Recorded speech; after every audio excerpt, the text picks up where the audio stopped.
Hey everyone, so today I'm going to show you how to use Codeium for TypeScript development. Codeium's AI-powered features can enhance your TypeScript coding experience with smart suggestions and completions. So let's get started. First, make sure you have the Codeium extension installed and activated in your code editor. If you have not installed it yet, check out my previous tutorial on how to install Codeium. Now open your code editor and start a new TypeScript project, or open an existing one where you want to use Codeium. As you type your TypeScript code, you will notice that Codeium provides real-time suggestions. These suggestions appear in a drop-down menu to your cursor. To accept a suggestion, simply press Tab or Enter button. Codeium will insert the suggested code snippet into your TypeScript file.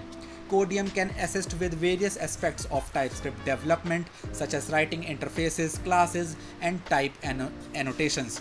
It offers intelligent suggestions based on TypeScript best practices and common patterns. For example, if you start typing a function definition, Codeium will suggest parameter types and return types, helping you write type-safe code faster and with fewer errors. When working with complex TypeScript types and generics, Codeium can provide relevant suggestions and completions to simplify your coding process and reduce boilerplate code.